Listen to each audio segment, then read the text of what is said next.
हे आहे ठोकशाही न्यूज 24, जिथे आवाज दाबला जात नाही, अन्यायाविरुद्ध वाचा फोडणारे. अल्पवयीन मुलीची छेड काढल्यामुळे एका तरुणावर पोस्को अंतर्गत गुन्हा दाखल.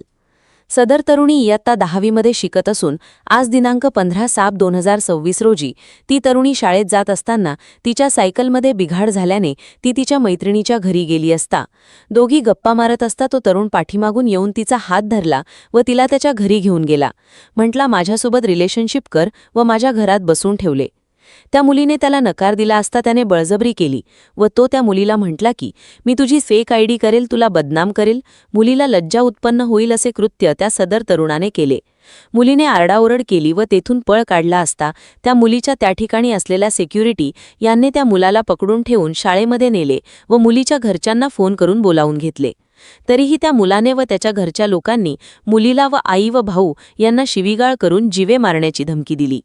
यावरून मुलीच्या फिर्यादीवरून लोणी पोलीस स्टेशनमध्ये गुन्हा दाखल करण्यात आला असून पुढील तपास बाबासाहेब सांगळे करत आहे.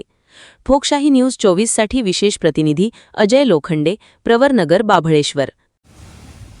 मी एमजी शाळेतील विद्यार्थिनी इयत्ता 10वीमध्ये शिकते. शाळेच्या जवळ मी माझ्या मैत्रिणीकडे गेले होते, तेव्हा आर्यन सरदे ह्या मुलांना मी ती दिसले. तेव्हा त्याने मला धमकी दिली, तू आज चल. मी आज नाही गेली तर तो मला हात ओढून घेऊन जात होता. तर मी स्वतःचा बचाव करण्यासाठी पळाले, त्यात माझा पाय मुरगाळला आणि त्याने 1 तास माझ्या इच्छा नसतानाही मला डांबून ठेवलं होतं आणि मला म्हणत होता की तू माझ्यासोबत लग्न कर, नाही तर तुझ्या घरच्यांना मारेल. आणि 2 आरडी खोलल्या त्यांनी आणि त्याने स्वतःच्या नंबरवर स्वतःनेच आयडी खोलली आणि मला तो ब्लॅकमेल करतोय की मी संबंध ठेव, ही चॅट मी सगळ्यांना दाखवल आणि तू माझ्यासोबत रिलेशनमध्ये राहा असं तो म्हणतोय. हां, तर माझी कंप्लेंट पोलिसांनी घेतली पाहिजे. माझी कंप्लेंट लोणी पोलीस स्टेशनमध्ये ग्राह्य धरावी अशी माझी विनंती.